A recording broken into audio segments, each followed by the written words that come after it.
मैं कभी कभी कहता हूं कि दुनिया में दाद देनी हो ना किसी की कि भाई प्रेमी कौन हुआ, विदेशी लोग रोमियो जूलियट की बात करते हैं, हमारे भारत में कौन है जिसकी बोलते हैं? कोई है ऐसा? है क्या? हाँ, हीर रांझा। हमने तो कभी सुना ही नहीं इनकी कथा क्या है। भाई प्रेम की दाद देते हैं, उसका ऐसा प्रेम था, हीर रांझा का प्रेम ऐसा था, उनका प्रेम ऐसा था आदि। अरे प्रेम सुनना है तो आपको हम सुनाते हैं, महाप्रभु जगन्नाथ। प्रेम की 10 अवस्थाएं हैं। सब लोग ध्यान से सुनो, अब ना बात करो ना फोन चलाओ, हमें सुन लो। आप लोग भले ही बहुत दूर से आए पर हमसे दूर से नहीं आए, हम बहुत दूर से आए। हम जो बताएंगे वो अगर ले लेंगे तो आप लोगों के लिए फायदा होगा, इसलिए सुन लीजिए। महाप्रभु जगन्नाथ, प्रेम की 10 अवस्थाएं हैं। पहली अवस्था, दूसरी अवस्था, सबके बारे में मैंने विस्तार कहा। कल मैं वो लिखा हुआ है, मैं लेके आऊंगा उसको कि पहली अवस्था कौन सी, दूसरी कौन सी, तीसरी।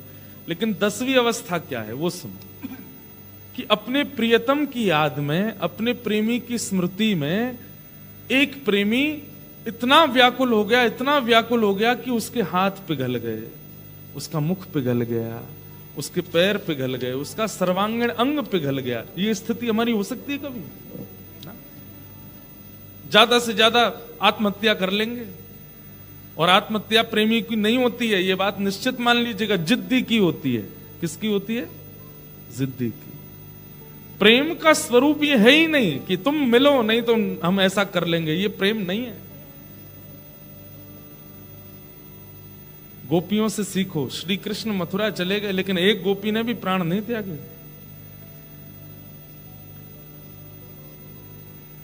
जब प्राण स्वयं जाएंगे तब त्याग देंगी, लेकिन श्री कृष्ण हमारे जहां भी हैं वो प्रिय हैं, वो प्रसन्न हैं, वो आनंद में हैं। ये खबर हमको मिलती रहे, हम इसी में जीवित रह लेंगे। भले ही वो हमसे मिले ना, भले ही वो हमें देखे ना, भले ही वो हमारे पास आए ना।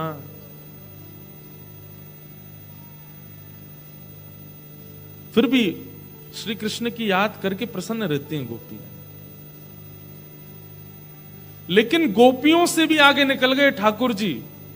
जब द्वारिका में बैठे बैठे ब्रज का स्मरण हुआ, इतनी याद आई, इतनी याद आई ठाकुर जी को कि प्रेम की 10वीं अवस्था पार कर गए और ठाकुर जी का श्री अंग पिघल गया और वही द्वारिकाधीश महाप्रभु जगन्नाथ बन गए। ये जगन्नाथ जी कौन है? ये द्वारिकाधीश हैं।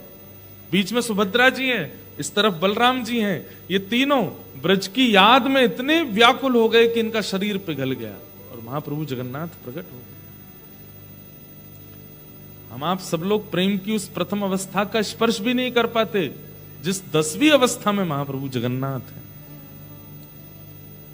पहली बात, ऐसा प्रेमी नहीं देखा होगा। दूसरी बात, आज से 1000 साल पहले जयदेव महाप्रभु ने गीत गोविंद लिखा। कितने साल पहले? 1000 और ज्यादा ही हो गए होंगे।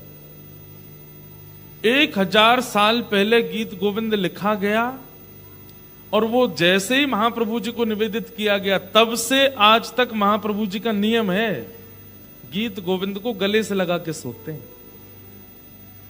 मैंने आपको शॉल दी, जैकेट दी, आपको बहुत अच्छी लगी। 1 साल, 2 साल, 5 साल, 6 साल, 10 साल आप उसको संभाल लोगे। या कई लोग ऐसा होते हैं उसको तिजोरी में रख देंगे या भीतर कहीं कबर्ड में रख देंगे, वो संभाल के 10 साल बाद भी निकाल के। पर हर दिन आप उस जैकेट को पहनो, ऐसा प्रेमी पूरे विश्व में नहीं देखा होगा। हर दिन उस जैकेट को पहन रहे हैं, उससे अच्छी भी ला रहे हैं लोग, लेकिन नहीं, वो नहीं चाहिए, वही पहननी है। हम ऐसे प्रेमी है ही नहीं। हमारा प्रेम कैसा है, कुछ दिनों बाद मन भरने लगता है हमारा,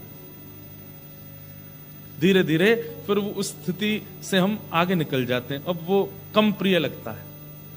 लेकिन महाप्रभु जगन्नाथ, पूरा ब्रह्मांड उनके सामने रखा है, लेकिन आज भी महाप्रभु जगन्नाथ जी कहते हैं, सोऊंगा तो गीत गोविंद को हृदय से लगा के ही सोऊंगा।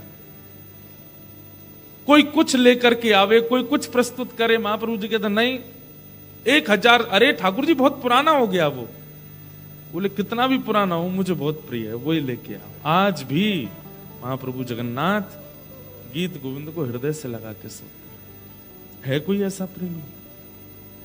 कोई प्रेमी नहीं।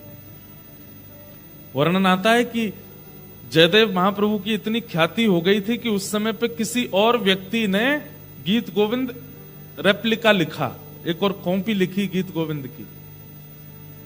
तो महाप्रभु जगन्नाथ जी उसके स्वप्न में आ गए और स्वप्न में आकर के नृसिंह रुद्र रूप धारण करके बोले, तेरा मुझे प्रसन्न करने का मन है, कुछ और लिख दे, लेकिन गीत गोविंद की रेप्लिका नहीं, गीत गोविंद की कॉपी नहीं। गीत गोविंद तो एक है और वही रहेगा, वो मुझे बहुत प्रिय है। ऐसा प्रेमी नहीं देखा हमने। हम तो चाहेंगे कि भाई जिन दंपतियों में कभी कभी प्रेम बिगड़ जाता है, महाप्रभु जगन्नाथ जी का स्मरण किया करो और गीत गोविंद का पाठ किया करो, आपका प्रेम नहीं बिगड़ेगा। महाप्रभु जगन्नाथ जी प्रेम वर्धन देव हैं, वो प्रेम बढ़ाते हैं। ऐसे महाप्रभु जगन्नाथ। आज मुझे हमारे धर्म जी बोले, महाराज जी पूरी ऑस्ट्रेलिया यात्रा निकल गई, गीत गोविंद कब गाएंगे? मैंने कहा आज ही गाऊंगा, आज ही सुनाएंगे गीत गोविंद। तो आज गीत गोविंद से ये कथा का प्रारंभ। और मुझे ऐसा लगता है जिस दिन मैं गीत गोविंद गाता हूं वो दिन मेरी कथाओं का बड़ा स्पेशल होता है। उस दिन कुछ अलग ही भाव आते हैं कथा में। तो भले ही मेलबर्न में हजारों की भीड़ हुई, सिडनी में हजारों की भीड़ हुई, लेकिन स्पेशल डे तो कैनबरा का हो गया। क्यों? क्योंकि गीत गोविंद प्रकट हो गया, गीत गोविंद प्रकट हुआ है।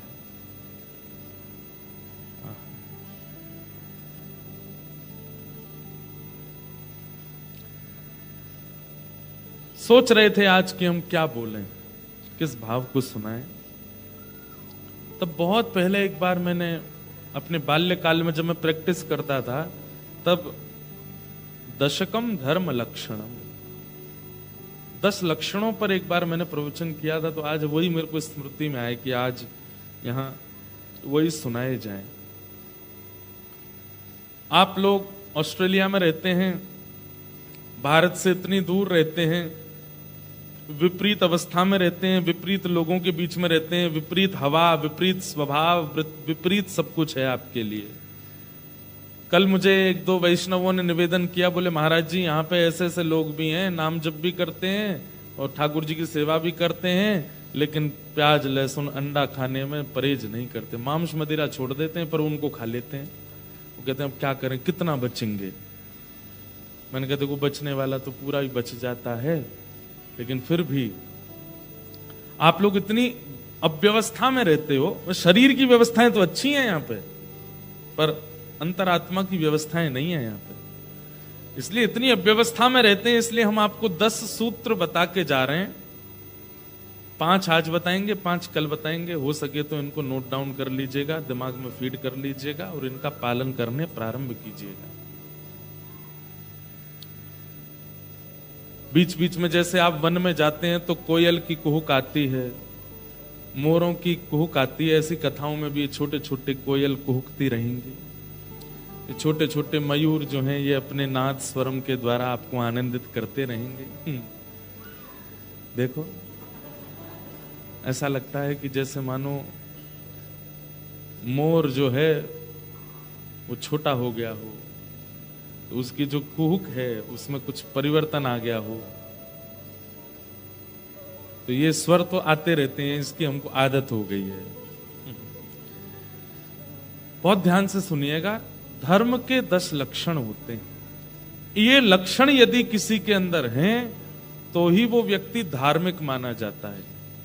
यदि इनमें से एक भी लक्षण उसके अंदर नहीं है और वो तिलक लगावे, वो कंठी पहने, वो सब प्रकार की क्रिया करे, वो धार्मिक नहीं माना जाएगा। धार्मिक मतलब, धार्मिक शब्द को चलो बाद में लीजिएगा, हरिप्रिय।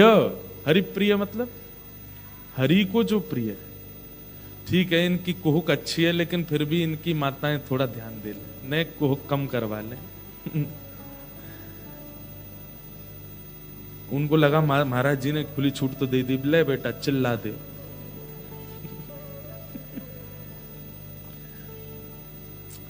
तो बहुत ध्यान से सुनिएगा। ये धार्मिक व्यक्ति के, और ऐसा कह दें कि हरि प्रिय, हरि को जो प्रिय हैं उनके 10 लक्षण हैं। ये लक्षण यदि आपके अंदर हैं तो ही आप ठाकुर जी के प्रिय माने। देखो, ठाकुर जी सबके प्रिय हैं। नास्तिक व्यक्ति भी कम से कम ओ माय गॉड तो बोलता ही है। ठाकुर जी सबके प्रिय हैं, पर ठाकुर जी का प्रिय कौन है? जिसमें ये 10 लक्षण विद्यमान है वो ठाकुर जी का प्रिय है। कुछ मत कीजिए, बस ये 10 स्वभाव अपने चित्त में लाना। और देखिए 10 एक साथ नहीं आएंगे, ट्राई करो। 1 महीने में एक स्वभाव आना चाहिए, दूसरे महीने में फिर दूसरा स्वभाव आना चाहिए, तीसरे महीने में तीसरा आवे। 10 महीने बाद जब 11वां महीना प्रारंभ होगा ना, आपको अनुभव होगा। फिर आप हमको याद करोगे, फिर आप बोलोगे, हमारे भक्ति पथ ऑस्ट्रेलिया वालों से बोले महाराज जी को बुलवाओ कैनबरा, अब हमको कुछ अनुभव हो रहा है, कुछ फीलिंग आ रही है, कुछ स्वप्न ऐसे आते हैं, कुछ, क्योंकि हरिप्रिय बन जाएंगे तो ठाकुर जी अनुभव कराना प्रारंभ कर देंगे। इसलिए 10 लक्षण बहुत ध्यान से सुनो। धृति क्षमा दमुस्तेयम शौच इंद्रिय निग्रहम्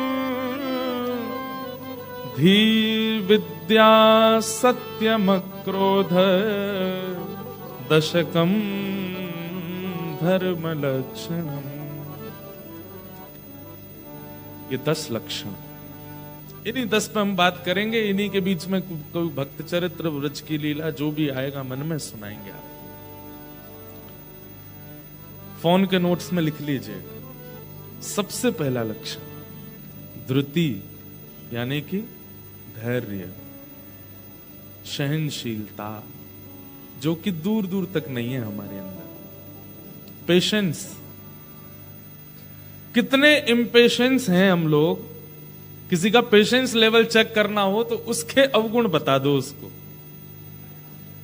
उसकी कमियां बता दो।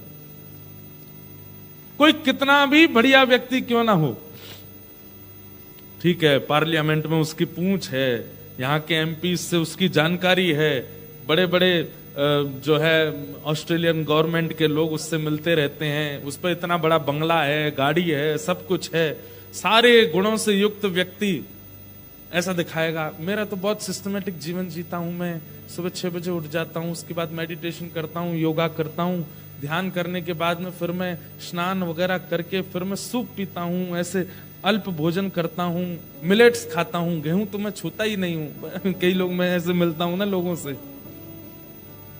उसके बाद मेरा नियम है मैं लेदर की चीजें नहीं पहनता, मैं कपड़े के वस्त्र वो चप्पल पहनता हूं, जूते पहनता हूं, आदि आदि सब कुछ बताएगा। इतना अपने आप को पेशेंस युक्त उसने बता दिया।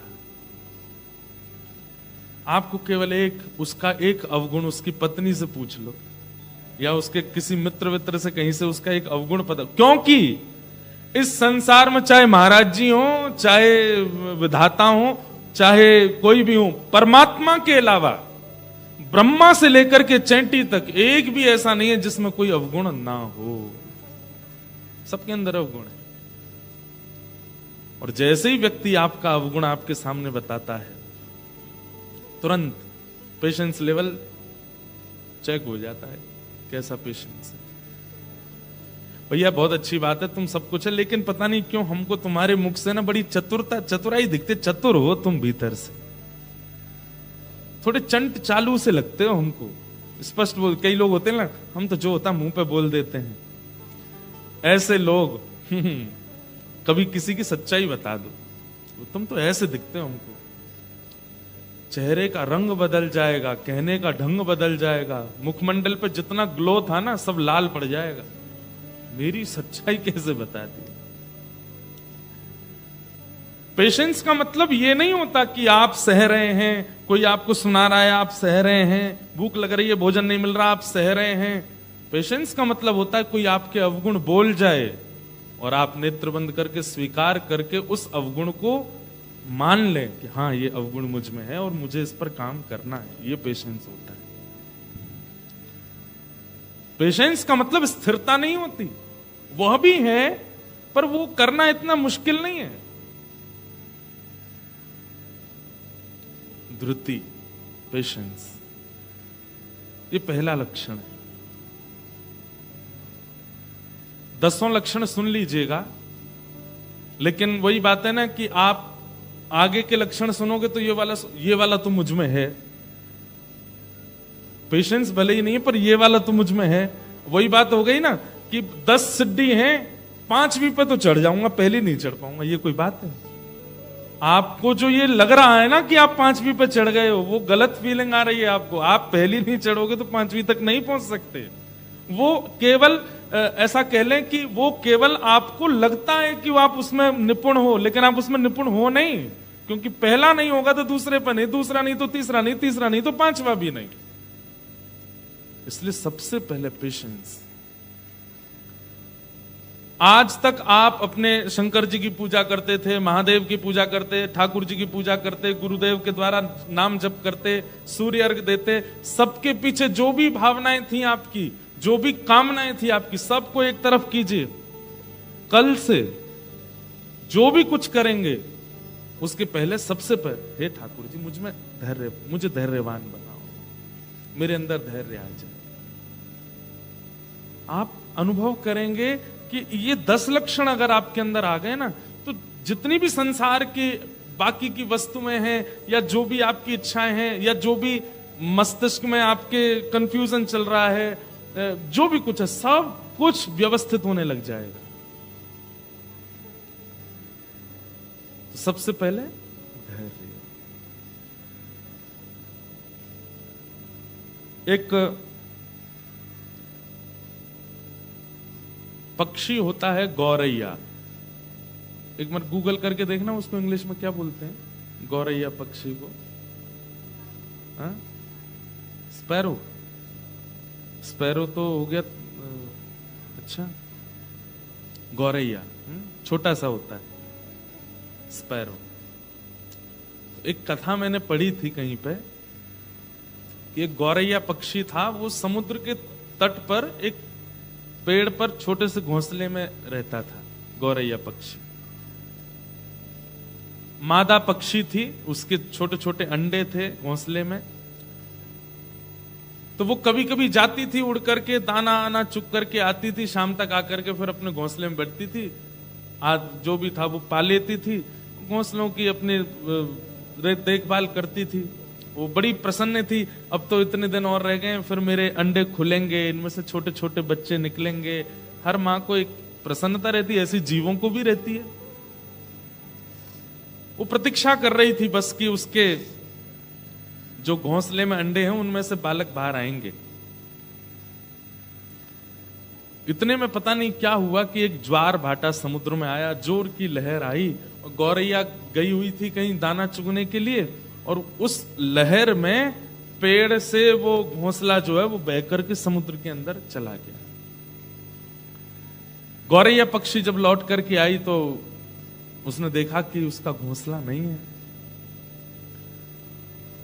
तो हाथ जोड़ करके समुद्र नारायण से प्रार्थना करने लगी, आप इतने विशाल हैं, आप इतने बड़े हैं, आपका स्वरूप इतना बृहद है, हे समुद्र नारायण, मैं छोटा सा एक पक्षी हूं और मेरे छोटे छोटे अंडे हैं घोंसले में, और वो अभी डूबा नहीं है आपके अंदर, मुझे दिख रहा है वो तैर रहा है।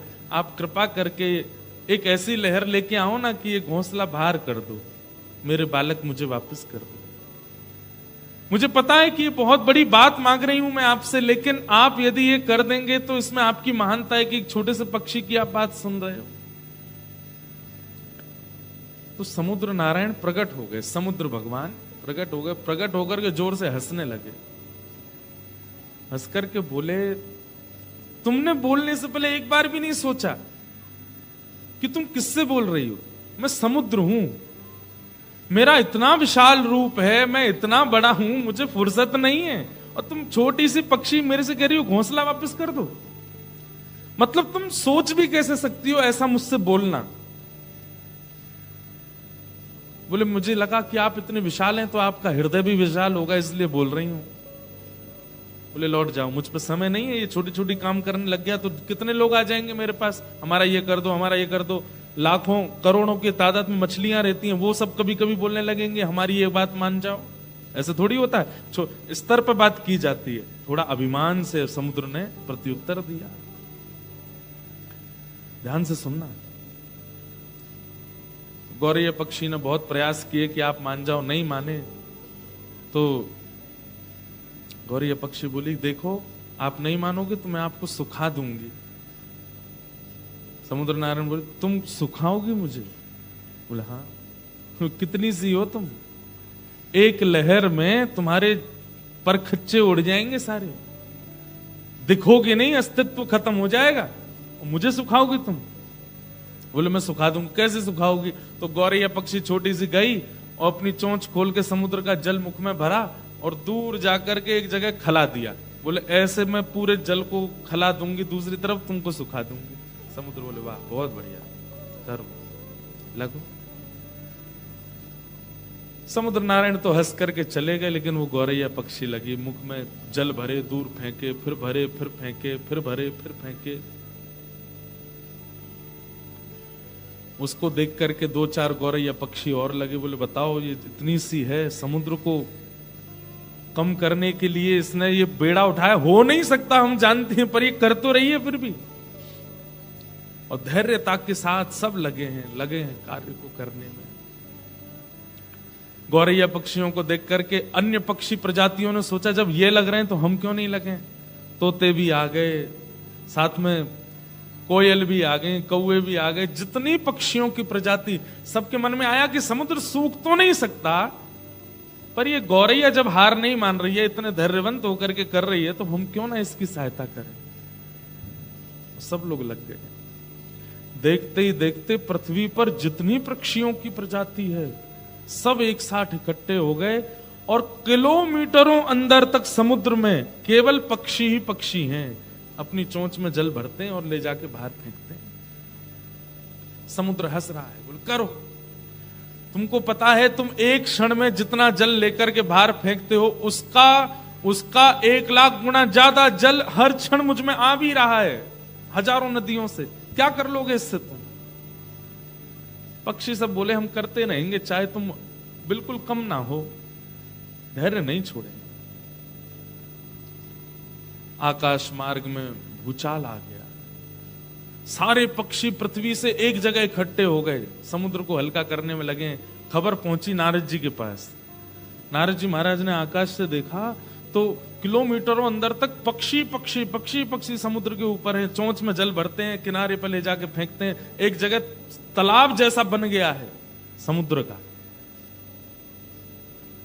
नारद जी महाराज ने मन में विचार किया कि ये समुद्र कभी हल्का हो नहीं सकता, समुद्र कभी सूख नहीं सकता। इसीलिए तो वो नारायण का स्वरूप माना जाता है, क्योंकि वो कभी खत्म हो ही नहीं सकता। लेकिन इन पक्षियों का धैर्य देखो, इन पक्षियों की लगन देखो, इन पक्षियों का विश्वास देखो, ये लगे हैं करने में। लेकिन समुद्र का जो अभिमान है ये अच्छा नहीं है। अगर समुद्र को थोड़ा अनुभव हो जाए कि वो घट रहा है तो अच्छा हो जाएगा। तो नारद जी महाराज सीधे गए गरुण जी के पास, भगवान के वाहन गरुण। गरुण जी से जाकर के कहा तुम्हारी प्रजाति के पक्षी सब लगे हैं समुद्र को हल्का करने में और तुम आराम से आनंद कर रहे हो। गरुण बोला मैं क्या कर सकता हूं, मुझे पता तो चला था, लेकिन इसमें कुछ हो तो सकता नहीं, पक्षी पागल हैं सारे, क्यों कर रहे हैं, हो ही नहीं सकता ये काम। बोले हो नहीं सकता, लेकिन तुम चाहो, मैं चाहूं, सब चाहें तो नहीं हो सकता, लेकिन जिनको तुम कमर पे बैठा के चलते हो वो चाह जाए तो सब हो सकता है।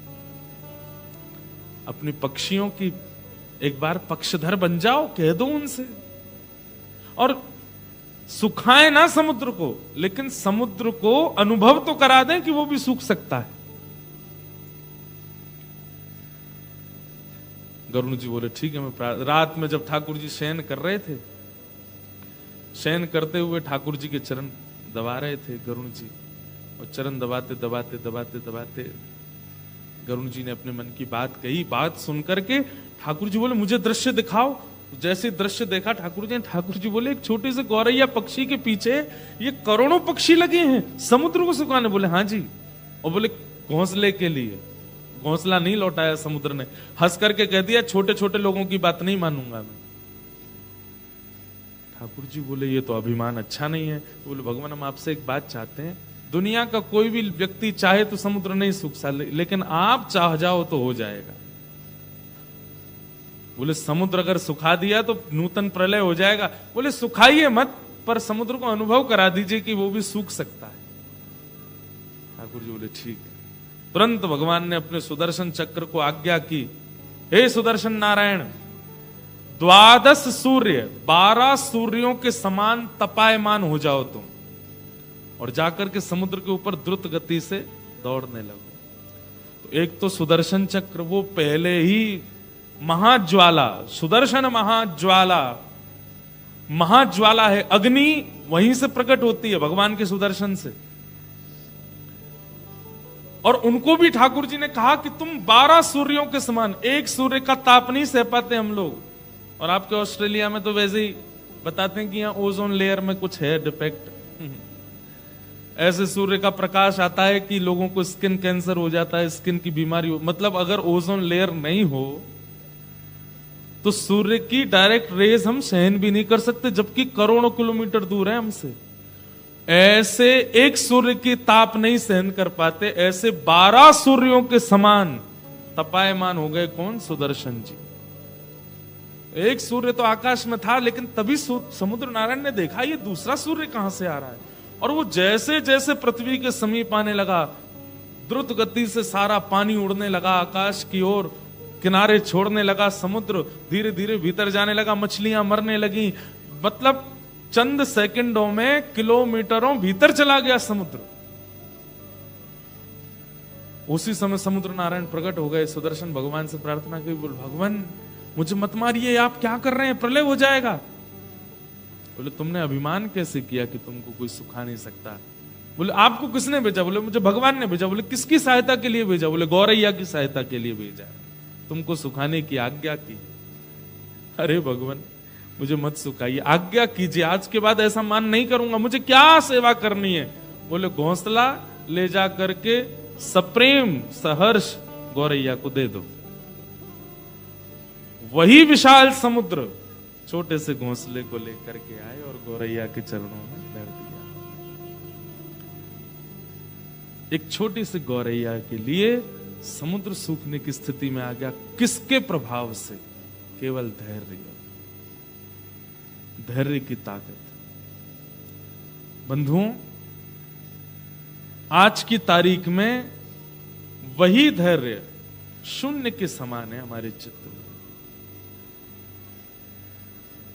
जो व्यक्ति सहना सीख जाता है, सहनशील बन जाता है, धैर्यवंत हो जाता है, उसके कार्य में भी लगन होगी, उसकी सफलता भी प्राप्त होगी। उसको जो आप देवी देवताओं के पास जा जा करके मांगते हैं, टोने टोटका कर करके मांगते हैं ना, वो सब आपको केवल धैर्य से प्राप्त हो जाए।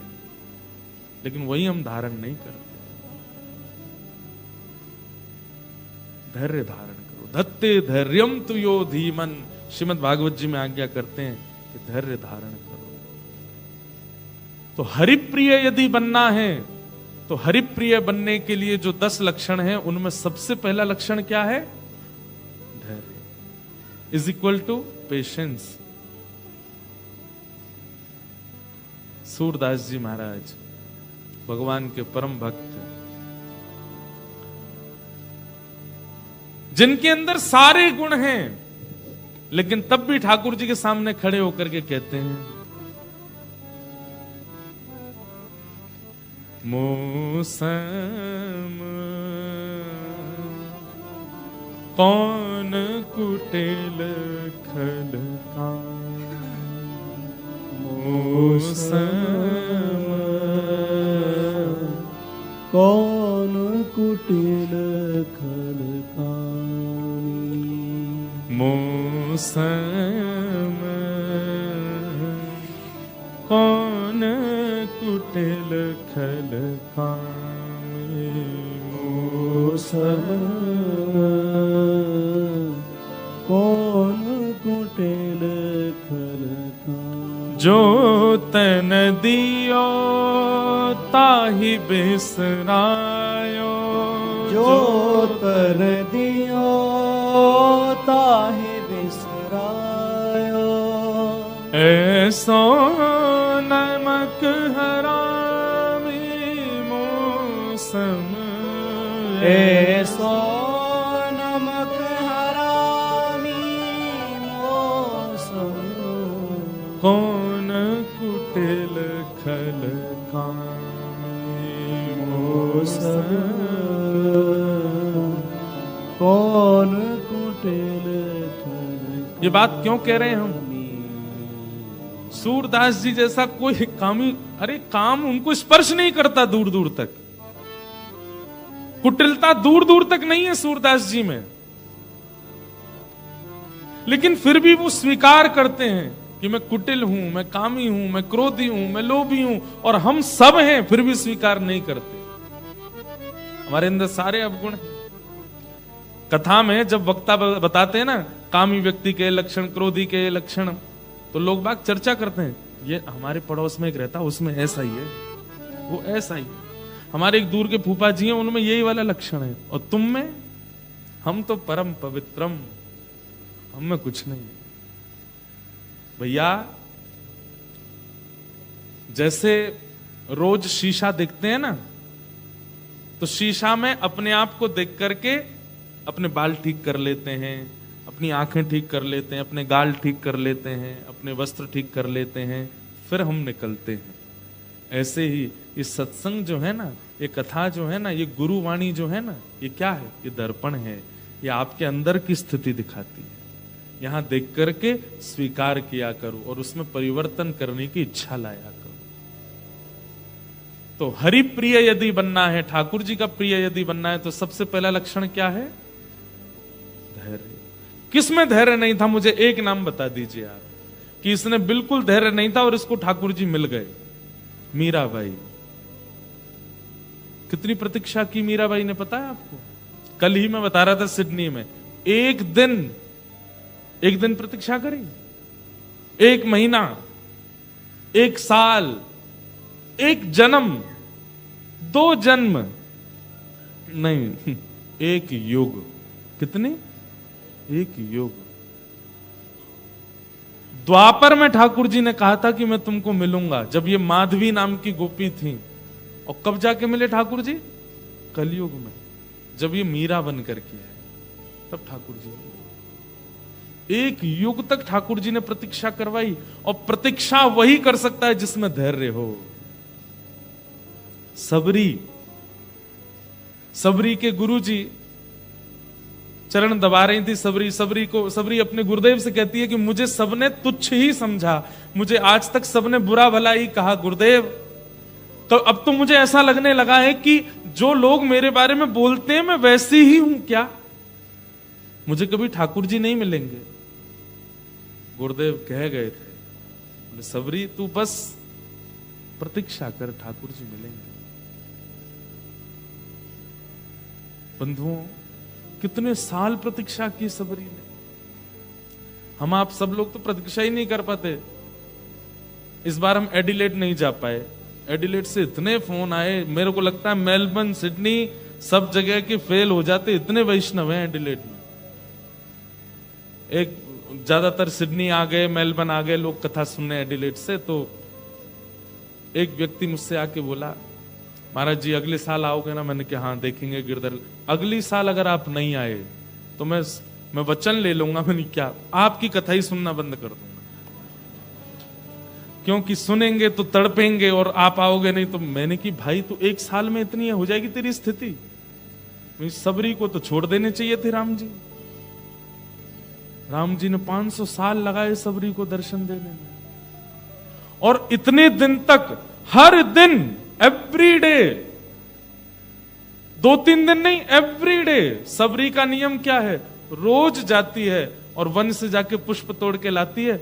हर दिन उस मार्ग को सजाती है जहां से राम जी को आना है। हर दिन खिचड़ी बनाती है, हर दिन हलवा बनाती है, हर दिन रोटी बनाती है, और बना करके सब कुछ तैयारियां करके प्रतीक्षा करती है, आ रहे होंगे। और जैसी संध्या हो जाती है, राम जी नहीं आते, झाड़ू से सारे पुष्पों को बीन लेती है, जो सामग्री बना के लाई उसको संतों में बांट आती है, कुछ वंचर जीवों को खिला देती है, जो बचता है स्वयं पा लेती है, और फिर रात में सब व्यवस्थित करके आएंगे, कल आएंगे ठाकुर जी। सो जाती है, फिर अगले दिन प्रतीक्षा करती। हम में धैर्य है कहां? आज ठाकुर जी मिलते क्यों नहीं है हम लोगों को? क्योंकि धैर्य नहीं है। अब भी चाहिए, हनुमान चालीसा बोली तो अभी मेरा सिर दर्द ठीक होना चाहिए। अभी अभी मैंने गुरु दीक्षा ली है, मुझ पर अभी ही कृपा होनी चाहिए। भाई हम लोग क्या है, एलोपैथी के इतने ज्यादा अधीन हो गए कि इंजेक्शन लगते ही असर होना चाहिए। तिलक लगा लिया, वृंदावन हुआ है, दर्शन कर आए, अब तो हमारे जीवन में सुखी सुख होना चाहिए, फिर भी दुख आ रहा है। वृंदावन हुआ है, वापस लौट करके ऑस्ट्रेलिया आए, एयरपोर्ट से जैसे ही आ रहे थे, सामान उतारने में और फ्रैक्चर आ गया पैर में। मैंने कोई अपराध कर दिया, श्री जी नाराज हो गई मुझ पर। इतनी जल्दी डिसीजन ले लिया आपने। धैर्य नहीं है हमारे चित्त में। एक बहुत सुंदर पद है, गाएं? आप लोगों को गाना पड़ेगा, भजन नहीं है, पद है, बहुत प्यारा पद है। जामग मेरो गिरधर आवे, जामग मेरो गिरधर आवे, पलकन सोमग झाड़ू मेरे, पलकन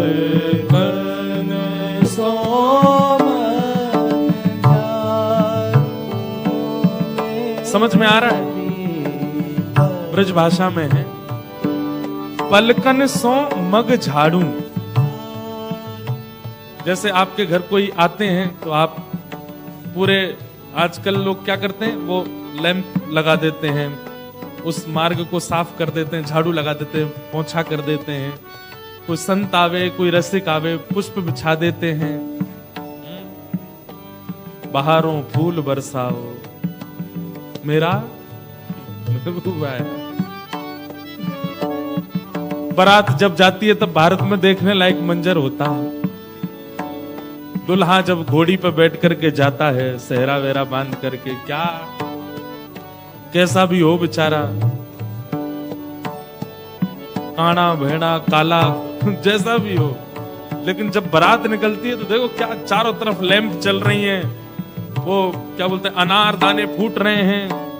उसकी सालियां काले कलूटे जीजाजी के लिए गा रही हैं, खूब बढ़िया बढ़िया, अरे हमारे जीजाजी ऐसे हैं।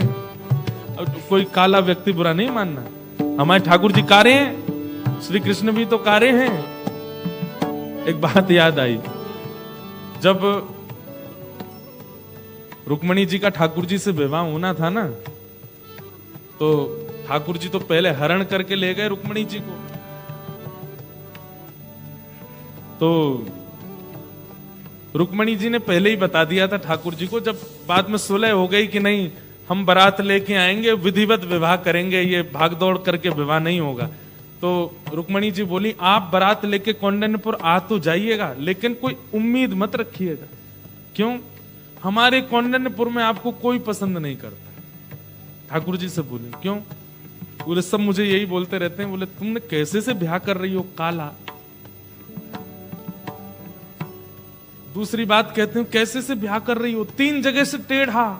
अरे भाई कम से कम सुंदर नहीं है तो सीधा साधा तो देख लो, हाथ पांव तो टेढ़े मेढ़े नहीं हो उसके, 3 जगह से टेढ़ा है, पैर भी टेढ़े, कमर भी टेढ़ी, सिर भी टेढ़े हैं नहीं ठाकुर जी, पर उनकी आदत है, खड़े ऐसे ही होते हैं वो। और अंतिम बात रुक्मणी जी कहती हैं, हमारे कौंडिन्यपुर में ये भी कहते हैं कम से कम ये तो देख लेती कि माता पिता एक हों, जो 2 माता जी पिताजी इनके। मुकुट धर सांवरे लाला, 2 बापन के जाए, एक द्वारिका में बसे दूजे गोकुल राय। एक वसुदेव जी, एक नंद बाबा, एक देवकी मैया, यशोदा मैया। हमारे कौंडिन्यपुर में ये भी कहते हैं कि कैसे से ब्याह कर रही हो, धरती पर नहीं रहता, राजाओं के डर के मारे समुद्र के बीच में नगरी बना के रहता द्वारिका। इसलिए आप उम्मीद मत करिएगा कि आपका बहुत स्वागत होगा कौंडिन्यपुर में। आप अपनी तरफ से बढ़िया बारात लेके आना, पर वहां कोई उम्मीद मत रखिएगा। ठाकुर जी ने सारी बात सुनी, बोले ठीक है हम आ रहे हैं, आप जाओ। रुक्मणी जी वापस कौंडन्यपुर आ गई, ठाकुर जी बारात लेकर के गए। आज ठाकुर जी एक तो सुंदर हैं ही, अब जिसने नहीं देखा वो बोलता है कि काले हैं, टेढ़े हैं, ऐसे जो देख लेता है फिर वो उन्हीं के गुण गाता है। तो ठाकुर जी आज एक तो हैं सुंदर, ऊपर से दुल्हा बन के गए, सहरा वेरा पहन के गए, तो फिर भी रुक्मणी जी की माता जी ने 2-4 माताओं से कहा अब देखो अच्छा नहीं लगता, जमाई आ रहे हैं, द्वार पे खड़ी हो जाओ, थोड़ा क्या बोलते हैं उसको जो करते हैं दुल्हा का नेम चार, क्या बोलते हैं उसको, नेक चार वगैरह कुछ करते हैं ना, स्वागत।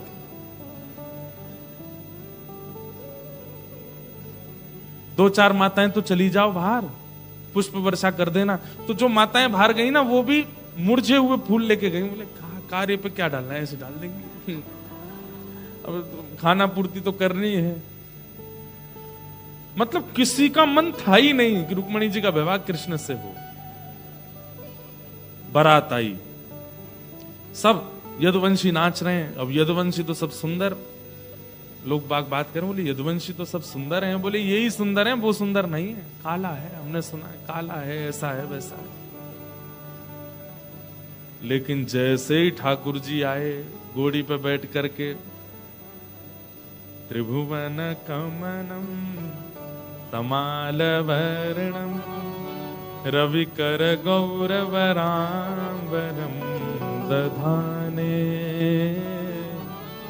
वपुललककुला वृताननाब्जं विजय सखेरतिरस्तु मे नवद्य।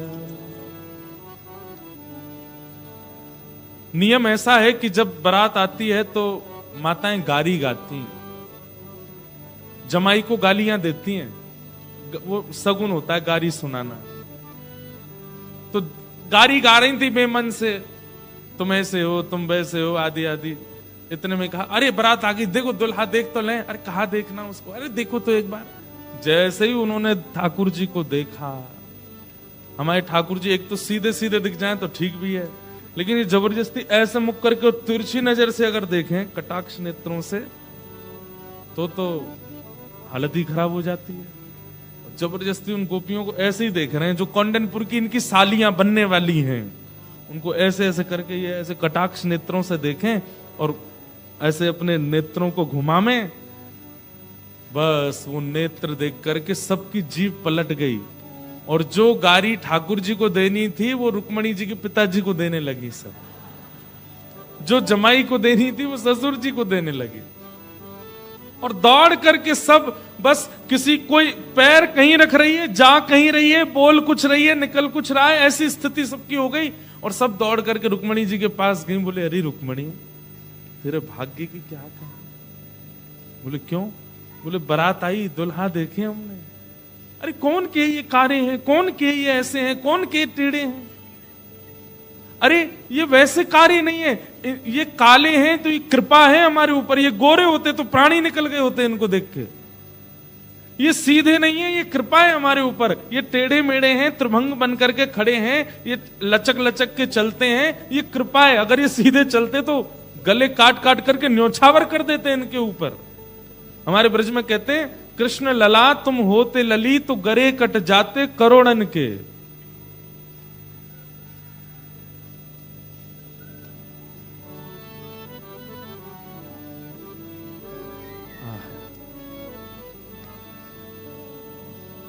सब मोहित हो गए ठाकुर जी।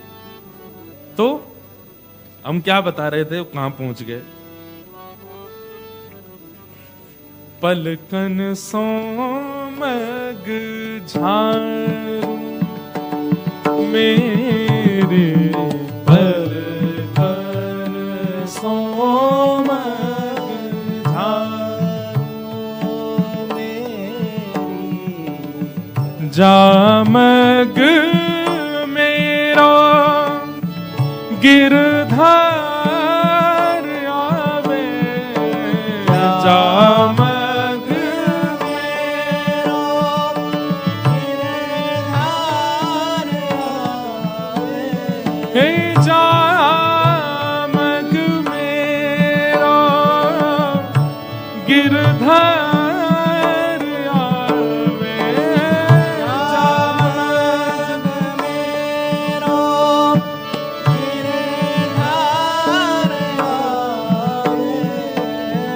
तन मन यौवन वारू। तन मन यौवन वारू। मेरी पलकन सोमग झारू। मेरे पलकन सोमग झारू। मेरे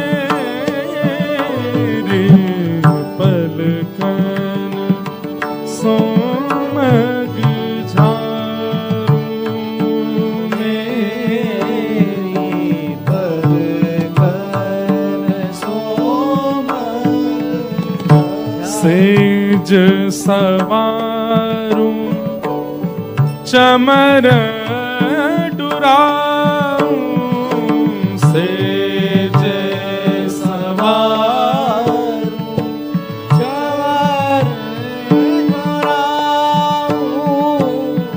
मधुर मधुर स्वर गाऊं। मधुर मधुर स्वर गाऊं।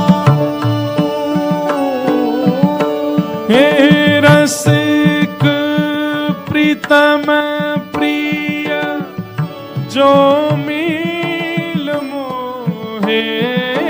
रसिक प्रीतम प्रिय जो मेरे मोह। मैं हंस हंस कंठ लगाऊं। हंस हंस कंठ मेरे पलकन सोमग झारू। मेरे पलकन सोमग झारू। हाँ मेरे पलकन सोमग झारू। मेरे पलकन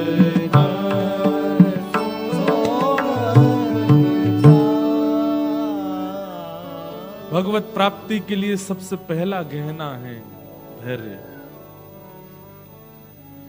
हम लोग कहीं जाते हैं ना, बताए हुए निर्धारित समय से 1 घंटा विलंब हो जाता है, तो जिनके यहां जाते हैं वो क्या बोलते हैं, महाराज जी चाय 3 बार चढ़ा दी थी हमने, 2 बार तो हम रोटी बना बना के ठंडी धर दी।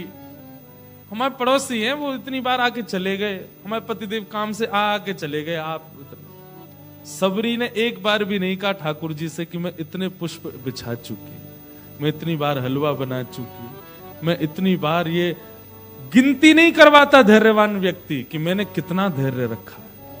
हम सब गिनती कराते हैं, जिससे भी हमारा प्रेम होता है अपने धैर्य की गिनती करवाते हैं। ये धैर्य का लक्षण नहीं है। अरे धैर्यवान व्यक्ति का स्वरूप ऐसा होता है कि वो सह भी लेता है और पता भी नहीं लगने देता, वो धैर्य कहलाता है। गिनती नहीं होती उसमें, शिकायतें नहीं होती उसमें। उसको वह क्षण प्रिय लगता है कि अब ठाकुर जी मिल गए ना, अब पूर्व में जो जो हुआ उसके मैं क्या करूं, उसका मैं क्यों रोऊं ठाकुर जी के आगे कि मैंने क्या क्या किया था। हम लोगों में क्रेडिट लेने की बहुत ज्यादा होड़ है। नाथ मैंने ये किया, ये किया, ये किया, आपके लिए ये किया, गिनवाने की बहुत होड़ है। पर धैर्यवान व्यक्ति गिनवाता नहीं है, वो बस करता है। उसको लगता है कि यही मेरा इन्वेस्टमेंट था। और धैर्य सच में एक इन्वेस्टमेंट है, सबसे पावरफुल इन्वेस्टमेंट है भक्ति में धैर्य। इसलिए हरिप्रिय बनना चाहते हैं तो सबसे पहला धैर्यवान बनिए। धैर्य चित्त में लाओ। अब मेरे तो बहुत सारी बातें आती हैं मन में, इतनी सारी कथाएं आ जाती हैं कि मैं धैर्य पे ही 2 दिन बोलने लग जाऊं। पर आप लोग समझ गए ना, धैर्य धृति। दूसरा लक्षण क्या है? क्षमा। क्या है? क्षमा। एक बात निश्चित मान लीजिएगा, अगर धैर्य नहीं आया है तो क्षमा नहीं आएगी चित्त में। धैर्यवान व्यक्ति ही क्षमा लक्षण रखता है। क्षमा का मतलब अंग्रेजी में फॉरगिवनेस, फॉरगिव करना, किसी को क्षमा करना। आपसे कल को कोई व्यक्ति गलत बोले ना, बुरा भला बोले, तुम ऐसे हो, तुम वैसे हो, तुम बहुत बुरे हो, या 100 आदमियों के आगे आपकी निंदा कर दे, अवहेलना कर दे, बुराई कर दे, मुझे पूर्ण विश्वास है कि आप चुप तो नहीं रहोगे। मुझे पूर्ण भरोसा है कि बिना हाथापाई किए मेरा नाम कैसे रोशन होगा फिर, किनके श्रोता हैं। आप शांति तो नहीं रखेंगे, वो तो मुझे बहुत अच्छे से पता है। गैया अपने बछड़ा के दांत जानती है, लेकिन फिर भी बताना मेरा फर्ज है। आपको क्या लगता है कि हम मंच पे बैठते हैं, हमसे सब प्रेम करने वाले होते हैं, कोई बुरा बोलने वाला नहीं होता? कितने होते हैं। अभी ऑस्ट्रेलिया में तो अनुभव नहीं हुआ, भारत में जब स्टेज से निकलते हैं हजारों की भीड़, और उनमें से 10-5 ऐसे आते हैं, वो स्टेज के कॉर्नर में खड़े होकर के बुरा भला भी बोलते हैं। अरे सब पैसे कमाने का धंधा, दुकान खोल रखी है अपनी मंच पे बैठ करके, और यूं कर रखी है, त्यों कर रखी है, इतना लेते हो, इतना करते हो। देव बहुत बहुत कृपा आपकी। हमारे वृंदावन के पूज्य श्री प्रेमानंद जी महाराज हैं, कितने लोग उनको प्रेम करते हैं। क्या इसका मतलब ये नहीं है कि उनके कोई निंदा करने वाला नहीं है? हर दिन। हमारे पूज्य श्री मलुकपीठ वाले महाराज जी, अब इतनी गायों का वो संरक्षण करते हैं। महाराज जी के गौशाला, उस गौशाला में ही कम से कम 2-2.5 लाख गैया हैं। गौशाला कर्जे में चल रही है, बैंक से ही लोन ले रखा है करोड़ों का। और फिर कथा करते हैं, भाई लोगों से कहते हैं सहायता करो, तो अरे महाराज जी तो अपने मठ मंदिर बना रहे हैं, आदि आदि लोग निंदा करते हैं। निंदा किसकी नहीं होती, सबकी होती है। पर आप कभी नहीं सुनेंगे कि सोशल मीडिया पे महाराज जी वीडियो बना बना के अपना वो कर रहे हो, क्लैरिफिकेशन, मेरे बारे में ऐसा कैसे बोल दिया। आप कभी देख रहे हो कि मैं कितनी कितनी सेवा कर रहा हूं, हम कितना मेहनत कर रहे। पर एक बात और सुन लीजिएगा, क्लैरिफिकेशन बहुत ज्यादा प्रस्तुत करने वाला व्यक्ति भी कहीं ना कहीं चोर है, कहीं ना कहीं उसमें दिक्कत गड़बड़ी तो है। वास्तविक व्यक्ति ज्यादा क्लैरिफाई नहीं करता चीजों को। ठीक है, थोड़ा बहुत अपने कार्य से वो स्पष्टीकरण करता है, पर बहुत ज्यादा जो चोर होता है ना, चोरी करने के बाद एक एक चीज बहुत व्यवस्थित करके जाता, साफ सफाई से। ये यहीं थे फूल, चाबी ऐसी रखी थी, एसी इतने पे ही चल रहा था, पोंछा ओछा लगा, चलो हमारे पैरों के समझो चोर आया था, इतनी सफाई है। तो आपको लगता होगा कि केवल इनसे प्रेम करने वाले लोग हैं, निंदा करने खूब है, निंदा करने वाले खूब है, अभद्र बोलने वाले, गलत बोलने वाले। लेकिन कथा करते करते एक गुण आ गया, क्षमा। कोई अवगुण, कोई आपको कुछ कहे, आप क्षमा करो। और ये उसी के अंदर आ सकता है जिसके अंदर धैर्य होगा। 0.1% भी धैर्य है तो 0.1% क्षमा आएगी।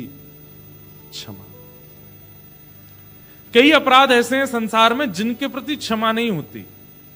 वो अपराध आप सब लोग जानते हैं, किसी स्त्री के साथ दुर्व्यवहार किया जा रहा है, बच्चों को मोलेस्ट किया जा रहा है, या कुछ सामाजिक स्तर पर बहुत कुछ गलत किया जा रहा है, वहां क्षमा नहीं है। वहां तो दंड का विधान सरकार ने बना रखा है, वहां तो दंड का विधान आदि काल से बना हुआ है, ऐसे कुछ नियम है।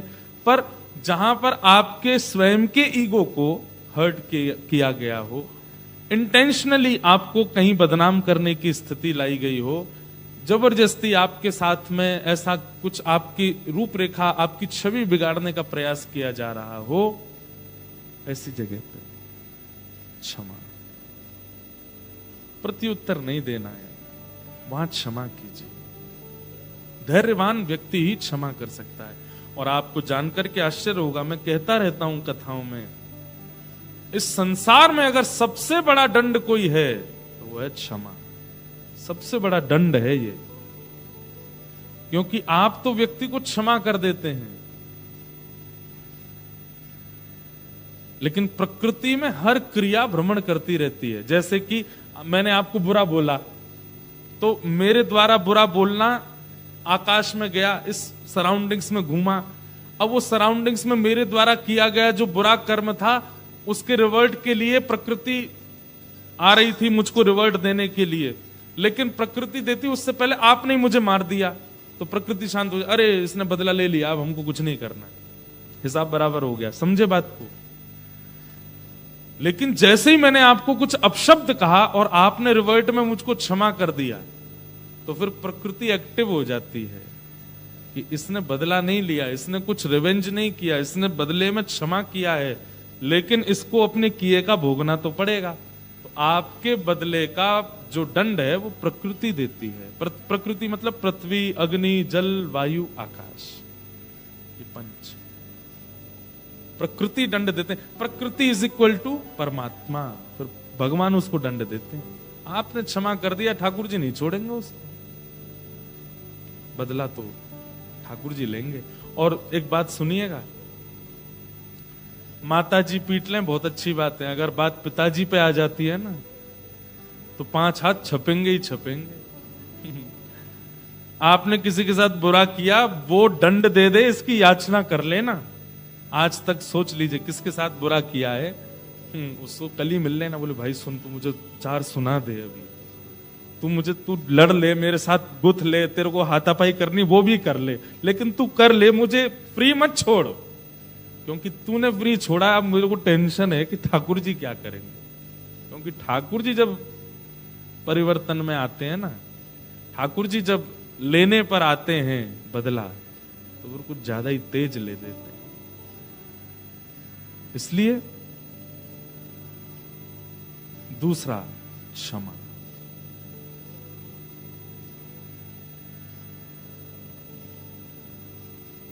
ये लक्षण है। और आप एक बात अनुभव करेंगे,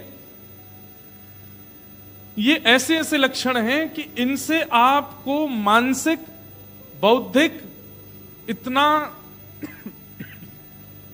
हल्का लगेगा, अपने ऊपर बर्डन नहीं लगेगा, बहुत बहुत मतलब हल्का अनुभव करेंगे आप अपने जीवन में। कई बार क्या होता है कि किसी ने बुरा कहा और आप उससे बदला नहीं ले पाए, अब चले जाते, सारे काम आपके बिगड़ते रहेंगे फिर, क्योंकि आपके चिंतन में वही है, इसको देख लूंगा, इसने मेरे साथ ऐसा किया, आने दे, टाइम आएगा बेटा मैं भी करूंगा तेरे साथ। आप ये जब सोचते रहते हैं, सब चीज बिगाड़ते चले जाते हो।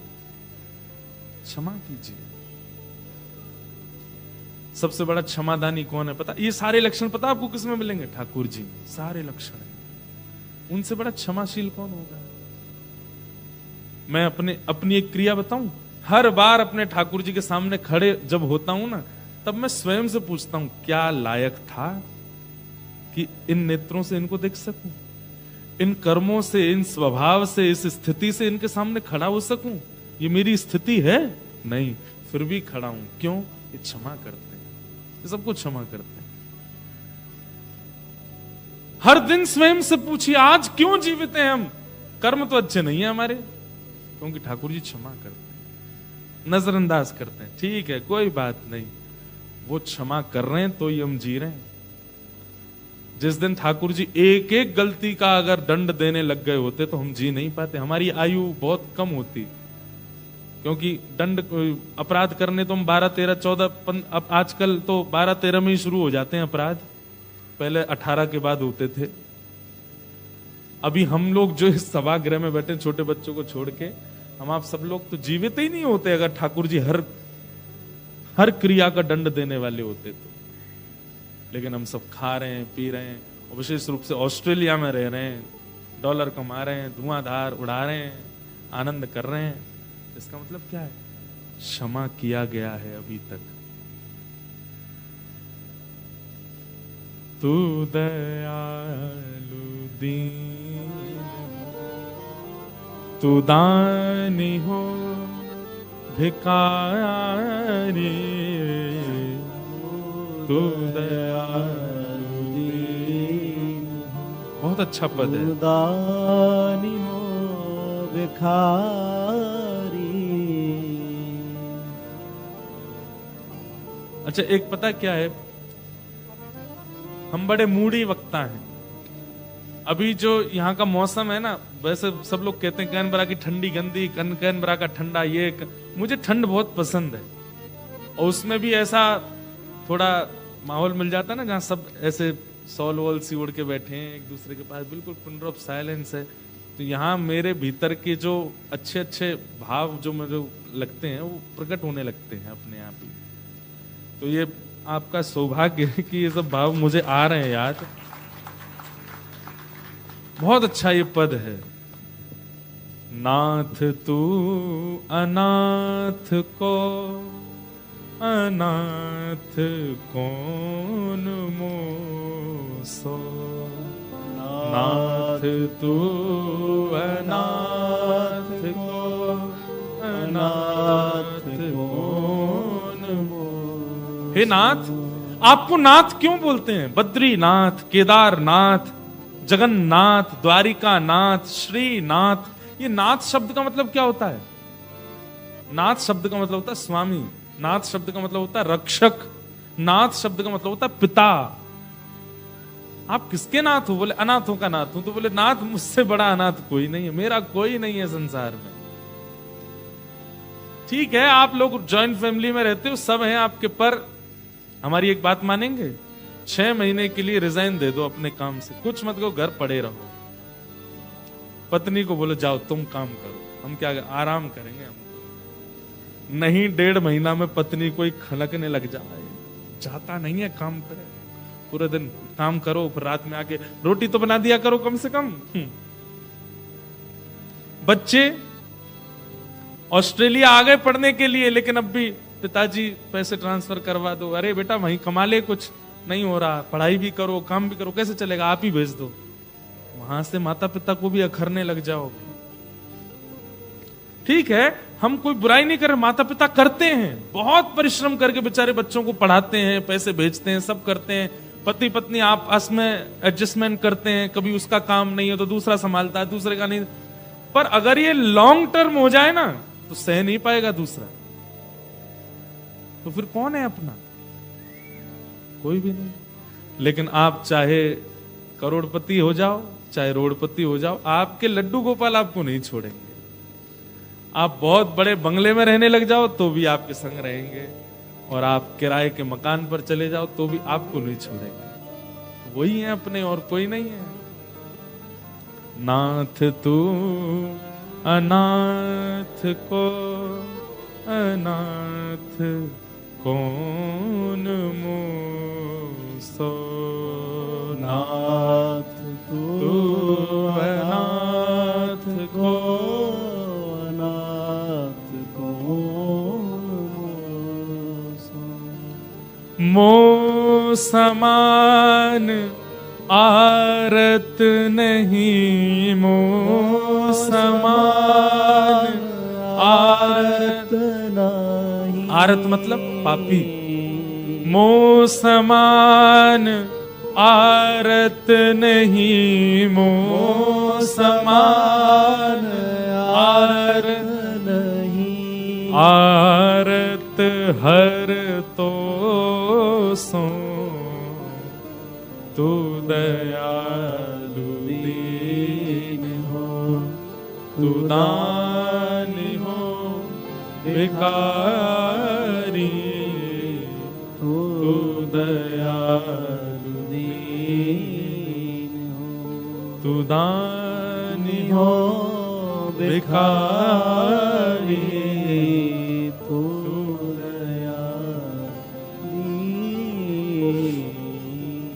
अपनी योग्यताओं पे कभी प्रश्न उठाइए। हम हैं योग्य, पर हमारी स्थिति कैसी है पता है?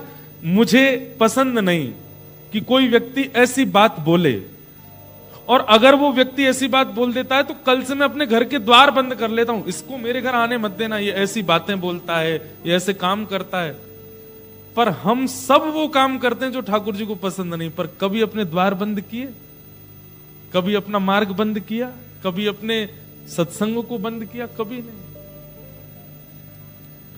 क्या हम कामी नहीं, क्या हम क्रोधी नहीं, क्या हमारे अंदर लोभ नहीं, क्या हमारे अंदर द्वेष नहीं, क्या हमारे अंदर ईर्ष्या नहीं? सब कुछ तो है। लेकिन कितने बड़े क्षमाशील हैं ठाकुर जी, सब कुछ क्षमा करते हैं। महाप्रभु जगन्नाथ जी के कान नहीं है, पता है आपको? उनके कान नहीं है। आप कहोगे ये कैसी बात, कान नहीं? कान हैं, पर वो कान ऐसे छुपा के रखते हैं अपने। क्यों छुपा के रखते हैं?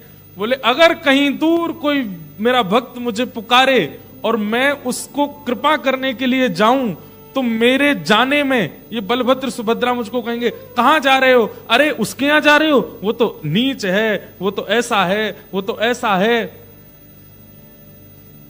तो उस समय मैं दौड़ करके चला जाऊं, रुकूं ना, और उस भक्त पर कृपा करके जब लौट के आऊं तो ये दोनों मुझे बोलेंगे हमने तुझे रास्ते में बताया था कि वो ऐसा है, ऐसा है, तूने सुना नहीं? तो जगन्नाथ जी बोले तो फिर मुझ पर ये बहाना होगा कहने को मेरे कान ही नहीं है, मैं सुन ही नहीं पाता। इसलिए ठाकुर जी अपने कान छुपा के रखते हैं कि ये बलभद्र सुभद्रा। आप देखो अभी रथ यात्रा भी थी, जगन्नाथ जी अलग से कपड़े ऐसा मुफलर सा पहनते हैं, यहां से यूं कान ढक के रखते हैं अपना। क्यों? वो बलभद्र सुभद्रा जी के लिए, कि कहीं मैं किसी भक्त पर कृपा करने के लिए जाऊं तो ये मुझे टोके ना, और टोके तो बाद में ये कहेंगे हमने बोला था कि उसके यहां नहीं जाओ, तुम सुनते नहीं हो। ठाकुर जी कान बंद थे मेरे, सुनाई नहीं दिया। तो सुभद्रा जी कहती अच्छा हमारी बात नहीं सुनाई दी और उसकी तेरे को इतनी दूर से सुनाई दे गई? बोले भक्त तो मेरे प्राण है ना, अंदर से इंट्यूशन आ जाता है मुझको, सुनना नहीं पड़ता उसके लिए, तो मेरे रोंगटे खड़े हो जाते हैं, मुझे पता चल जाता कौन कहां बुला रहा है। कितने कृपा बहाना ढूंढते हैं कृपा करने का, किन पर? जो कामी है, जो क्रोधी है, जो लोभी है, ईर्ष्यालु है, द्वेषी, सब कुछ तो है हमारे। तू दयालु दीन, तू दानी हो भिखारी, तू दयालु दीन हो, तू दानी हो भिखारी, हूँ प्रसिद्ध पात की, तू पाप पुंज हारी, हो प्रसिद्ध पाप की, तू पाप पुंज हारी। ब्रह्म तू है, जीव तू है, ठाकुर हूँ चेरो। ब्रह्म तू है, जीव है, ठाकुर हूँ चेरो।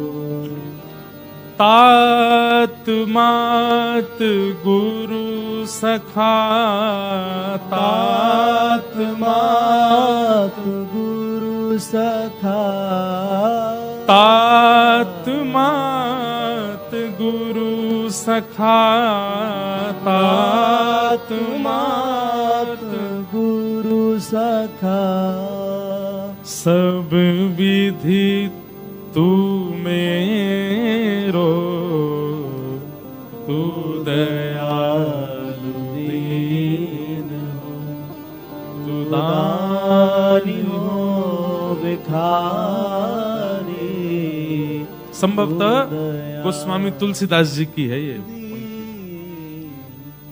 तो हे मोहे नाते अनेक मानिए जो भावे, तो हे मोहे नाते अनेक मानिए जो भावे।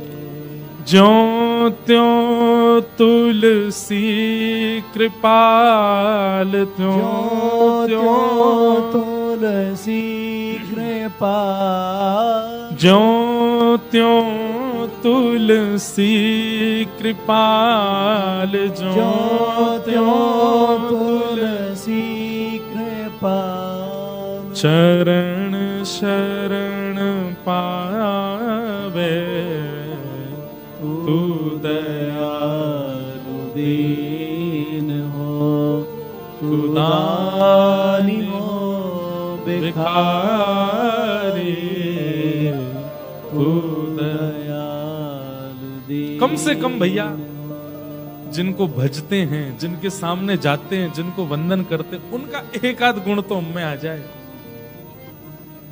ये जितने 10 लक्षण हम आपको बता रहे हैं ना, इन 10 लक्षणों की अगर आप कहो एग्जाम्पल दो तो मैं बहुत सारे दूंगा, गौरैया का दूंगा, इसका दूंगा, उसका, पर सब में एक ही है, श्री कृष्ण। ये सारे लक्षण उनमें। तो दूसरा लक्षण क्या है? क्षमा। कल से प्रयास कीजिए, जो बातें आपको बुरी लगती हैं किसी के कही गई या किसी के व्यवहार की, जो आपको अच्छी नहीं लगती है, उसको क्षमा करो। उसको दंड देने के लिए योजनाएं मत बनाओ, रुक जा तुझे बताऊंगा मैं, ऐसे कहते हैं ना। हाँ, माता अपने बच्चों के प्रति ये भाव ना रखे कि बच्चा गलती पे गलती किया जाए और माता ही सोचे चल बेटा महाराज जी बोल गए थे क्षमा करो, वहां क्षमा करने पर तो उल्टा हो जाएगा। जो बुद्धि विवेक युक्त हैं, जिनको सेंस है, जो जानते हैं दुनियादारी क्या होती है, जो पता है कि सब कुछ करने में सक्षम है, उन लोगों के द्वारा जब ऐसी कोई क्रिया हो, क्षमा करो। बोले सब जानता है फिर भी करता है। हाँ, कोई पहली बार कर रहा है, एक आध बार समझाओ, फिर भी करे, क्षमा करो। धृति, क्षमा, ये 2 लक्षण।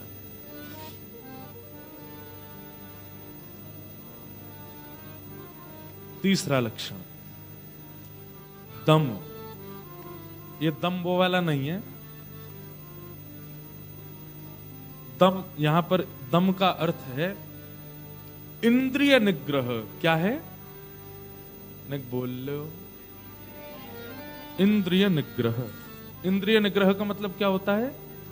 अपनी इंद्रियों को, उनकी इच्छाओं को दबाना। कुछ खाने का मन हो रहा है, तुरंत गाड़ी उठाई पहुंच गए खाया है। कुछ सुनने का मन हो रहा है, तुरंत फोन में लगाया सुन लिया, मतलब संसारी बात, भगवत वस्तु नहीं। कुछ देखने का मन हुआ, तुरंत पहुंच गए महाराज, देखने लगे उस दृश्य को जो नहीं देखना चाहिए। कुछ छूने का मन हुआ, तुरंत छूने लगे, स्पर्श कर लिया। इन सब से अपने मन को काबू करना, ये तीसरा लक्षण है। इसको कहते हैं इंद्रिय निग्रह। क्या बोलते हैं? इसी को शॉर्ट फॉर्म में बोलते हैं दम। क्या बोलते हैं? दम। हमारे शरीर में 10 इंद्रियां हैं। आंख, नाक, जीव, कान, त्वचा, ये 5 ज्ञानेंद्रिय, हाथ, पैर, मुख और 2 गुप्त इंद्रिय, ये 10 इंद्रियां हैं। ठाकुर जी ने इन 10 इंद्रियों को हमको दिया कि इससे मेरी प्राप्ति करो, पर हम क्या करने लगे? इन 10 से अपनी इच्छाएं पूरी करते हैं। इन 10 से भगवत प्राप्ति होती है। नेत्रों से देख करके, कानों से सुन करके, जिह्वा से गा करके, हाथों से करताल बजा के, पैरों से प्रदक्षिणा करके। 10 इंद्रियों से भगवत दर्शन होता है, भगवत अनुभव होता है। लेकिन हम क्या करने लगे? इन 10 के 10 को अपनी सेवा में लगा रखा है। आंखों तुम उनको देखो जिनसे तुमको अच्छा लगे, कान तुम वो सुनो जिससे तुम्हारे अंदर भावना प्रकट हो, जीव तुम वो खाओ जिससे तुम और चटोरी हो जाओ, हाथ तुम उसका स्पर्श करो जिससे तुमको अथाह सुख की प्राप्ति हो। और यही इंद्रियां जो भगवत प्राप्त कराने की सामर्थ्य रखती थी, वही हमको पाप मार्गी बना देती। हमारे पास एक मुख है और इस मुख से भगवत दर्शन संभव है, लेकिन नहीं करते। रावण ने तो इंद्रिय सुख के लिए 10 मुख धारण कर लिए, दशानन बन गया, फिर भी भगवत अनुभव नहीं कर पाया। इन इंद्रियों की इच्छाओं को रोकना, कंट्रोल करना, ये तीसरा लक्षण है। और एक बात है, जिसके अंदर धैर्य नहीं है, जिसके अंदर क्षमा नहीं है, वो इंद्रियों को काबू नहीं कर पाएगा। ये बात निश्चित है। सारी कड़ियां जुड़ी हुई हैं आपस में। आप में अगर क्षमा नहीं है, आप में अगर सहनशीलता नहीं है, और आप चाहो कि आप अपनी इंद्रियों को वशीभूत कर लो, नहीं हो पाएगा। हां, प्रारंभ कैसे करना है? प्रारंभ में इच्छा होगी, पर इच्छा पूर्ति नहीं करनी। अच्छा, हमारे शरीर की एक बहुत अच्छी खास बात है, पता है? इच्छा प्रकट हो और उसको पूरा ना करने पे कोई और जगह उसको अगर लगा दो तो हमारा शरीर मान जाता है। जैसे कि ये करना आपको पड़ेगा, ये प्रैक्टिकली होगा। जैसे जीव का मन हो गया कि पिज्जा खाना है, मान लीजिए पिज्जा खाने का मन हो गया। कभी कभी हमारा भी होता है, हम बनवा लेते हैं। ठाकुर जी का भोग नहीं लगता, लेकिन हम दिखा तो देते हैं ठाकुर जी को। पर मैं ही कथा में कहता हूं कि जब पिज्जा ठाकुर जी के सामने धरा जाता होगा, ठाकुर जी कहते होंगे, दारी को कैसे खानो है ये? इतनी बड़ी रोटी लाके धर दइए मेरे सामने, वही पर सबरे साग सब्जी फैलाए देंगे और उठा उठा के ये लंबी खींच खींच के खाओ।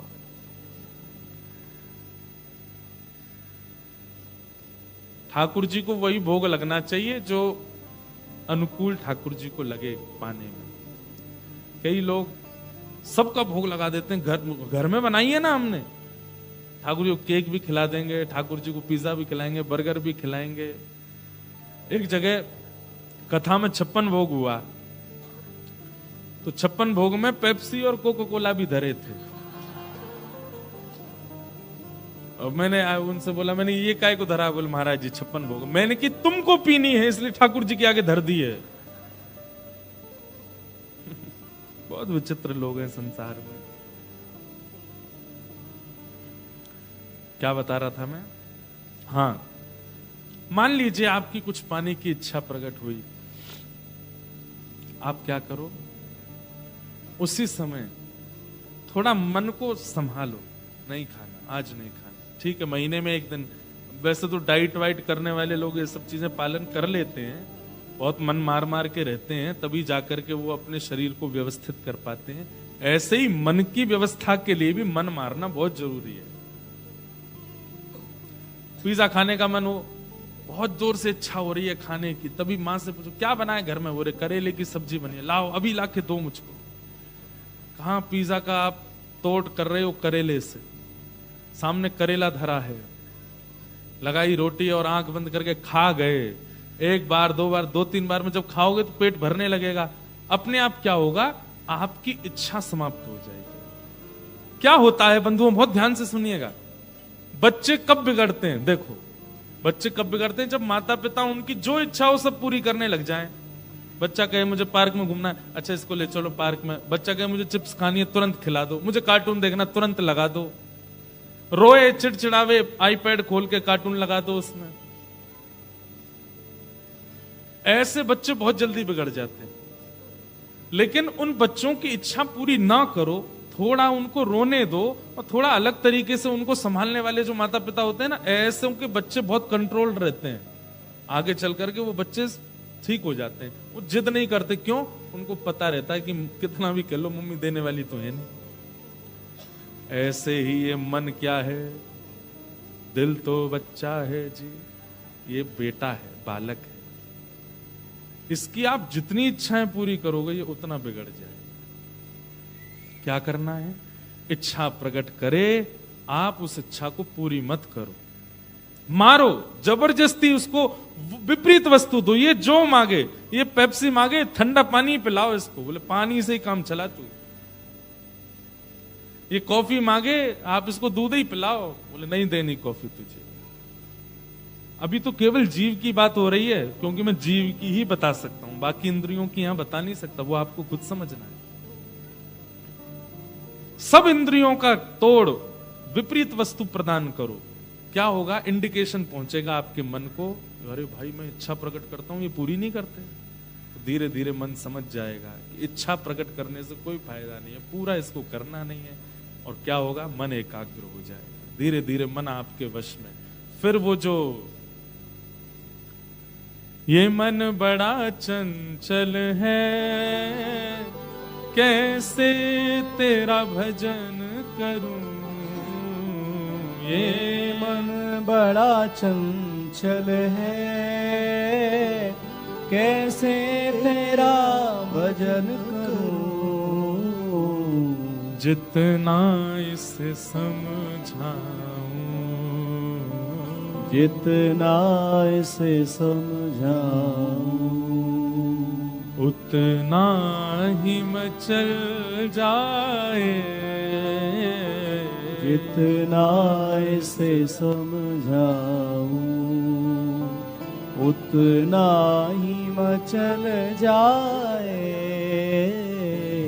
राधे तेरे चरणों की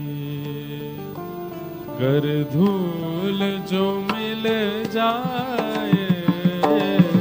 राधे तेरे चरणों की गर धूल जो मिल जाए। सुनते हैं तेरी रहमत, दिन रात बरसती है। सुनते तेरी रहमत, दिन रात बरसती है। ओ सुनते हैं तेरी रहमत, दिन रात बरसती है। सुनते हैं तेरी रहमत, दिन रात बरसती है। ओ एक बूंद जो मिल जाए, एक बूंद जो मिल जाए। ओ एक बूंद जो मिल जाए। एक बूंद जो मिल जाए। ओ दिल की कली खिल जाए। एक बूंद जो मिल जाए, मन की कली खिल जाए। ओ राधे तेरे चरणों की गर धूल जो मिल जाए। राधे तेरे चरणों की। बोलो वृषभानु दुलारी की। बजाओ उठा के करताल बजाओ।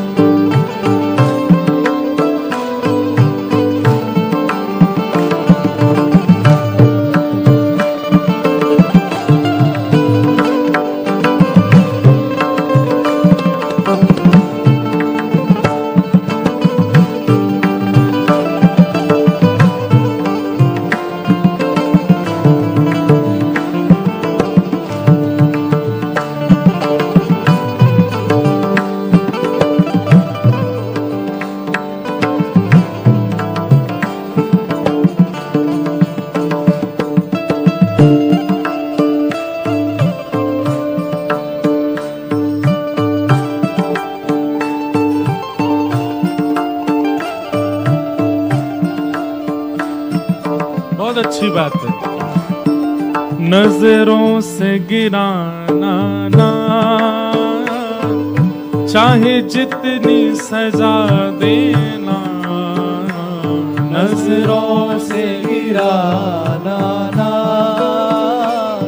चाहे जितनी सजा देना। ओ नजरों से गिराना ना, चाहे जितनी सजा देना।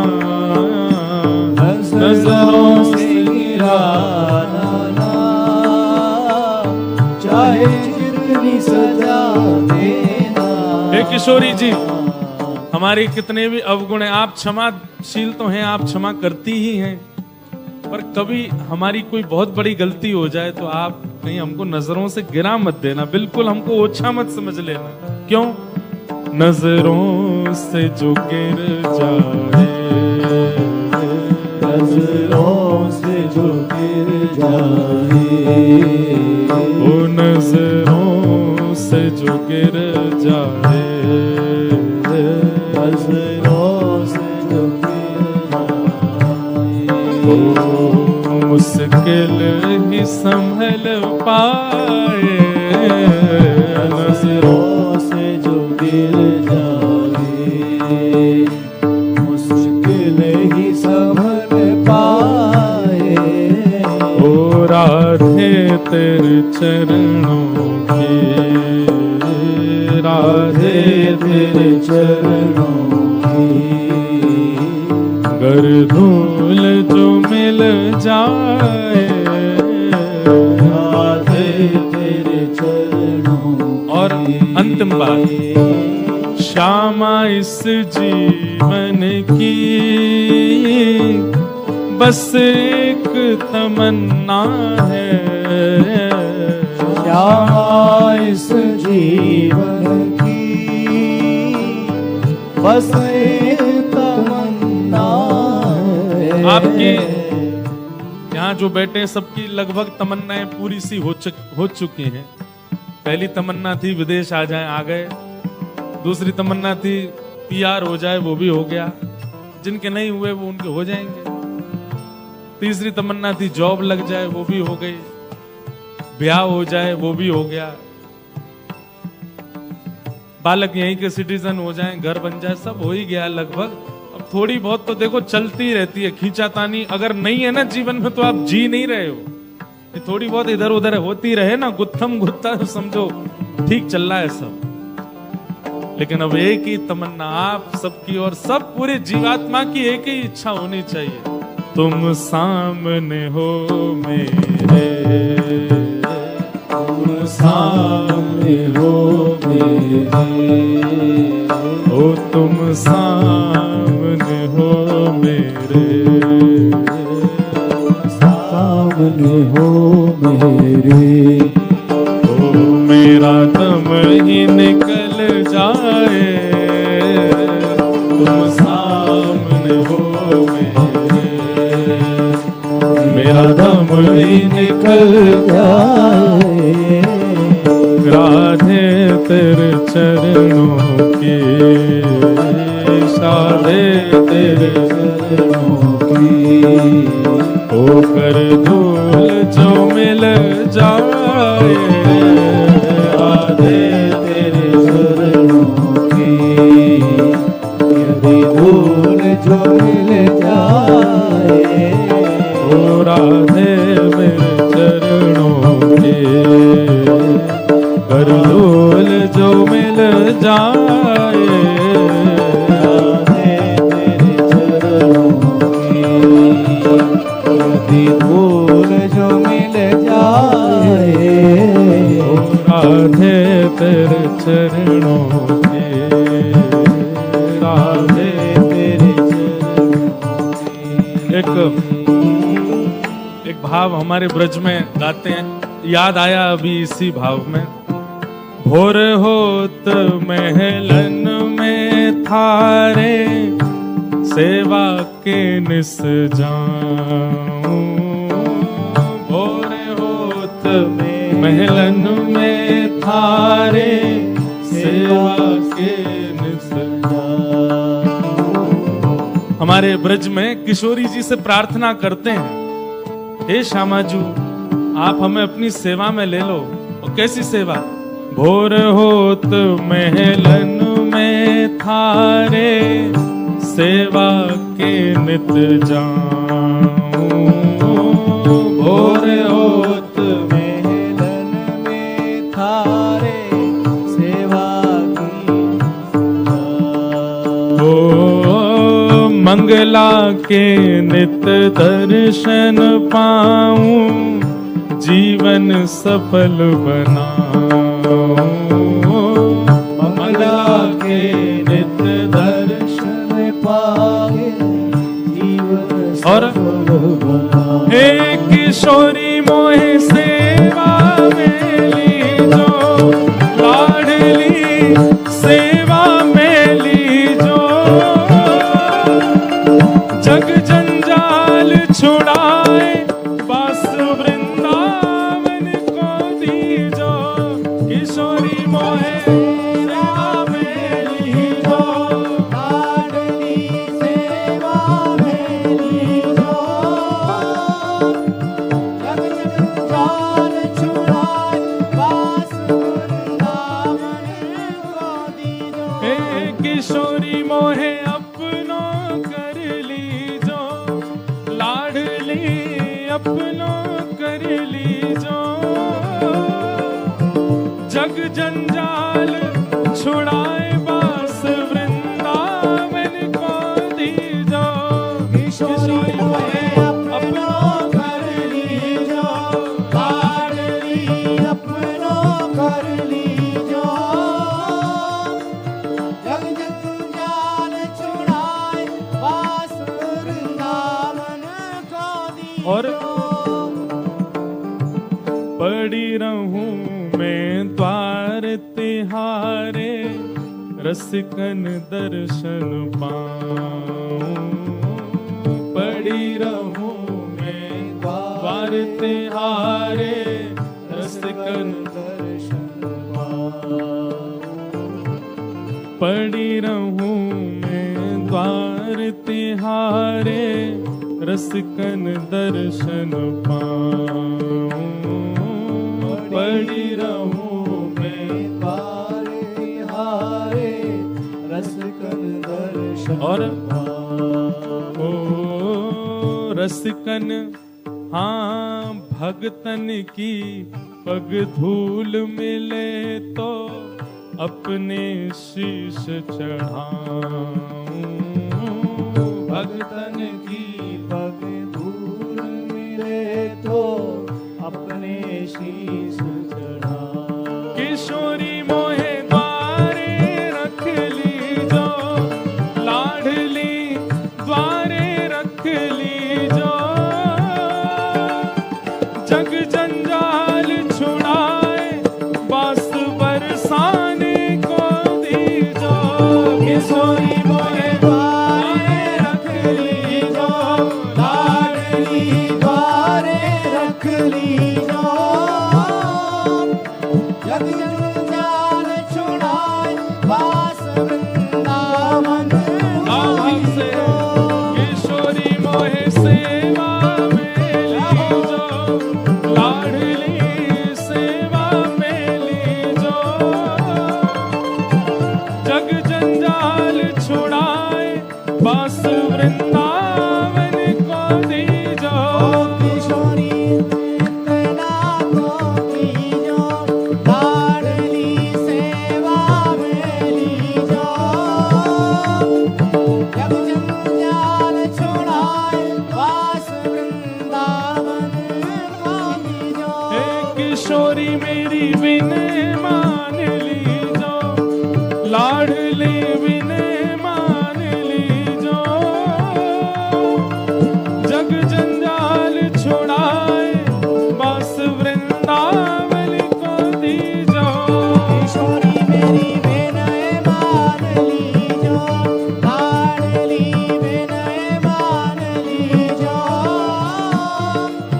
जग जंजाल छुड़ाए बास वृंदावन को दीजो अंतिम पंक्ति सब लोग मेरे साथ सबको आवाज आ रही है ना हमारी अंतिम पंक्ति जरूर गाइएगा भाव से गाना राधे राधे रटू निरंतर राधे के गुण गाऊं राधे राधे रटू निरंतर राधे के गुण गाऊं हे राधे राधे रटू निरंतर तेरे ही गुण गाऊं राधे राधे रटू निरंतर तेरे ही और ओ तेरे ही गुण गाए गाए